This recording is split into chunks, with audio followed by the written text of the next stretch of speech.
अगर सुगबुगाहट होती है, धुआं दिखाई देता है, तो सबसे पहले आपको इस्तीफा देना था, एफआईआर फिर उसके बाद दर्ज होनी थी, फिर एसआईटी गठित होकर आगे जांच करती। लोगों ने असली आभूषण चढ़ाए, उसके बदले में उसे नकली से रिप्लेस कर दिया गया। आप पूरी तरह से ये कहें कि निश्चल हैं, पवित्र हैं, आपने कहीं कोई गड़बड़ी नहीं की है, आपके मातहत लोगों ने यहां पर कर लिया। सवाल उठ रहे हैं ना, बड़ी मछलियां क्या पकड़ी जाएंगी या नहीं पकड़ी जाएंगी। तो इसको लेकर राम भक्त जी बहुत परेशान है और कई सवाल उठा रहे हैं। तो क्या ये इस्तीफा देने से क्या सारा का सारा मामला पाक साफ हो जाएगा? अयोध्या राम मंदिर चंदा चोरी मामले में सीएम योगी के सख्त एक्शन का असर अब दिखने लगा है। जी हां, लगातार सवाल उठने के बाद अब इस मामले में मंदिर ट्रस्ट के महासचिव चंपत राय ने इस्तीफा दे दिया है। उन्होंने ट्रस्ट के अध्यक्ष महंत नृत्य गोपाल दास को यह इस्तीफा सौंपा है। इसके साथ ही ट्रस्टी डॉक्टर अनिल मिश्रा ने भी इस्तीफा दे दिया है।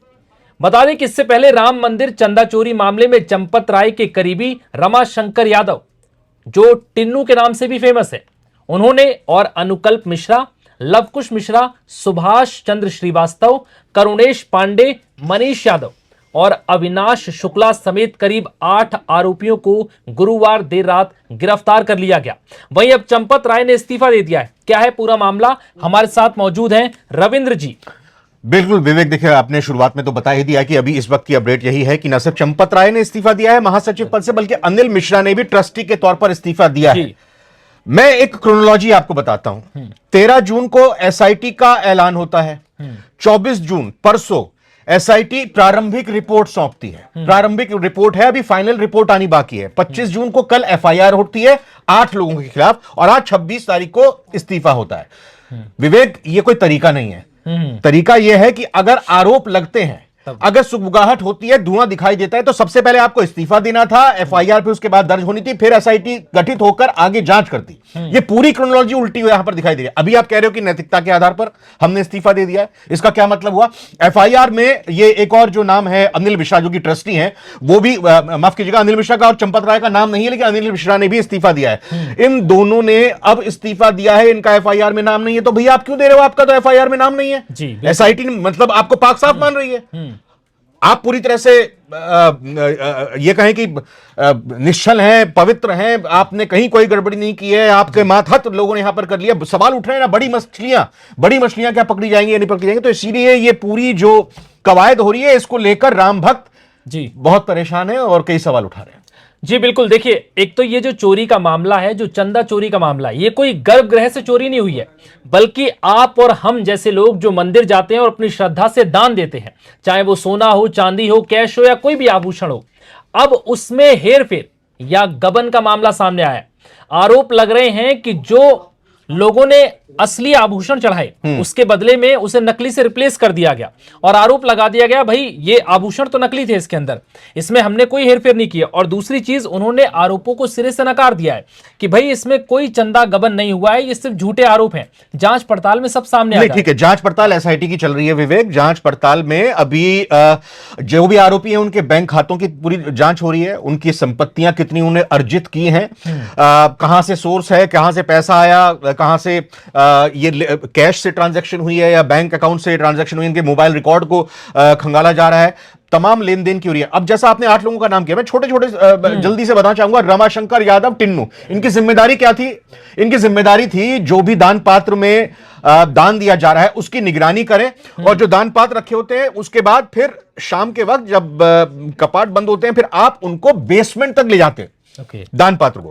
अब इन पर यह आरोप लगा है कि दान पात्रों से करोड़ों रुपए का गबन हुआ है और अयोध्या के आसपास इन्होंने संपत्तियां खरीदी हैं। यह एसआईटी की रिपोर्ट में आया है। लवकुश मिश्रा, इनकी जिम्मेदारी थी चढ़ावे और नकदी की गिनती करने की। अब इन पर यह आरोप लगा है कि चढ़ावे की चोरी करके इन्होंने करोड़ों की संपत्ति बनाई है, घर से 12 लाख इनके बरामद भी हुए। अनुकल्प मिश्रा, काउंटिंग रूम में इनकी नकदी गिनने का काम था। इन पर यह आरोप लगा है काउंटिंग रूम से पैसे चुराकर बाथरूम में छिपाया इन्होंने और लाखों की संपत्ति इन्होंने बना ली। इसी तरह से सुभाष चंद्र यादव श्रीवास्तव भी हैं, उनका भी यह काम काउंटिंग करने का था। लापरवाही और चोरी में संलिप्तता इनकी पाई जा रही है। तो इसी तरह से देखें, जितने भी 8 लोग हैं, उनके काम यह था कि भाई पैसा गिनना और फिर उसके बाद इनके ऊपर यह आरोप लगाया कि इन्होंने पैसों का हेरफेर किया और उससे संपत्ति बनाई है।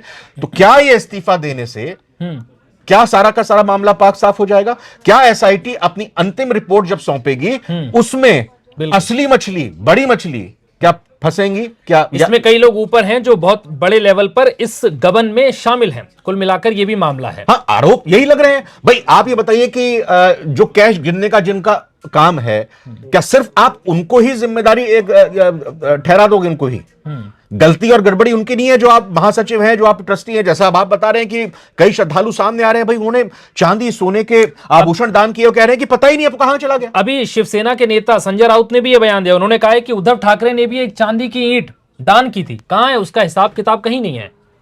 तो यही बात है ना। अब सबसे बड़ी बात यह है कि एसआईटी की अंतिम रिपोर्ट में क्या बड़े खुलासे होंगे? क्या ये लीपापोती हो रही है, पर्देदारी की जा रही है? जांच का दायरा क्या और बढ़ेगा? यही सीमित करके इसको खुर्द-बुर्द करके मामले को एकदम निपटा लिया जाएगा? और ट्रस्ट की कार्यप्रणाली में क्या आगे चलकर बदलाव देखने को मिलेगा? एसआईटी ने मेरी प्रारंभिक रिपोर्ट में यही कहा है कि भैया एकदम बहुत जबरदस्त तरीके से, आमूलचूल परिवर्तन नहीं, वृहद रूप में एक बड़ा परिवर्तन और बदलाव करने की इस ट्रस्ट की कार्यप्रणाली में जरूरत है। इन पर अमल होता है नहीं होता, वो सेकेंडरी चीज है कि क्या बदलाव होता है, लेकिन असली कल्प्रिट कौन है ये पता लगाना बहुत जरूरी है। जी बिल्कुल। आपको यह भी बता दें कि आप जाते जाते थोड़ा ये भी जान लीजिए कि क्या क्या चोरी और गबन का जो आरोप लगा है, क्या क्या सामान गायब हुआ है। उसमें जो सामान और जो आभूषण गायब होने की बात की गई है, उसमें नगदी दान है, सोने के आभूषण है, चांदी के आभूषण है, चांदी की चरण पादुका है, चांदी का गदा है और अन्य बहुमूल्य जो कीमती धातुएं हैं और जो भी आभूषण चढ़ाए गए हैं वो लगभग गायब हैं। आरोप लग रहे हैं कि आखिर ये आभूषण गए कहां? जब इतनी बड़ी टीम थी, ट्रस्ट था, भरोसेमंद था। लोग ये कह रहे हैं ट्रस्ट तो है लेकिन अब इस पे ट्रस्ट नहीं है, क्योंकि जिस तरीके के हालात हैं और चुनाव से ठीक पहले इस तरीके की चीजें सरकार के लिए भी चुनौती है, क्योंकि विपक्ष इस मुद्दे को भुना रहा है। ऐसे में सरकार के लिए सबसे बड़ा चैलेंजिंग ये भी है कि वो जल्द से जल्द इस मामले को पारदर्शी तरीके से जनता के बीच लाए और ये बताए कि भाई आरोपी कोई भी हो, चाहे कितना भी करीबी हो, एक्शन सख्त से सख्त होगा। देखिए, योगी आदित्यनाथ ने कहा भी है कि भाई दूध का दूध और पानी का पानी होगा, राम भक्तों की आस्था के साथ खिलवाड़ नहीं होने दिया जाएगा। लेकिन विवेक, एक मैं कहूं राम भक्त होने के नाते, ईश्वर के आस्था पर आस्था रखने के नाते, अब कोई भक्त श्रद्धालु जब आज की तारीख में राम मंदिर में जा रहा होगा दर्शन करने के लिए, तो दान पेटी में दान वो अपना पैसा या जो भी वो आस्था उसकी है वो दान करते वक्त क्या कुछ सोच रहा होगा? जी बिल्कुल। मैं एक उदाहरण दूंगा। एक ऐसा उदाहरण सामने आया कि एक महिला, अधेड़ उम्र की महिला, वो आरती हो रही थी रामलला की, उस दौरान वहां पर मौजूद थी। हाथ में सोने के कड़े उन्होंने पहने हुए थे और उनकी आंखों से पानी बह रहा था और उन्हें दोनों हाथों से सोने के कड़े अपने निकाले और वहां दान कर दिए। बताइए श्रद्धा, कितनी श्रद्धा और उसके साथ इस तरीके का खिलवाड़ हो रहा है, ये बहुत दुखद बात है। तो कुल मिलाकर अब देखिए, इस्तीफा आपने दे दिया है और एसआईटी की जांच जारी है, लेकिन यह मामला ज्यादा लंबा नहीं खिंचना चाहिए। जिस तरह से कहा गया 15 दिनों के अंदर एसआईटी रिपोर्ट सौंपे, अपनी शुरुआती रिपोर्ट सौंप दी है। एसआईटी अब इसमें जांच कर रही है, ना सिर्फ पूरे खेल में कौन खिलाड़ी है, हर खिलाड़ी पर नकेल यहां पर कसी जानी बहुत जरूरी है विवेक। और मतलब एक जो ट्रस्ट टूटा है ट्रस्ट से, जी, वो फिर से बरकरार लाना बहुत मुश्किल है, लेकिन ये करना जी बिल्कुल। देखिए, चंपत राय लगातार सवालों में थे, क्योंकि चंपत राय के हाथों में बड़ी जिम्मेदारी थी। लेकिन जैसे ही राम मंदिर चोरी का मामला सामने आता है कि भाई राम मंदिर से दान की चोरी हुई है, यह बहुत बड़ा अपराध है। और जिस प्रदेश में अयोध्या के नाम पर बोलबाला होता हो, भगवान श्री राम के नाम पर जिस तरीके से आस्था जुड़ी हुई है, उस जगह, उस नगरी से अगर वो लोग जिन्हें ये जिम्मेदारी दी गई है, वही अगर इन आभूषणों को चुरा रहे हैं या संपत्ति या जो दान है उसके साथ खिलवाड़ कर रहे हैं और अपनी जेबें भर रहे हैं, तो ये बहुत दुखद है। ऐसे में अब सवाल यह है कि चंपत राय और अनिल मिश्रा ने इस्तीफा दे दिया है, करीब 8 लोगों की गिरफ्तारी हुई है,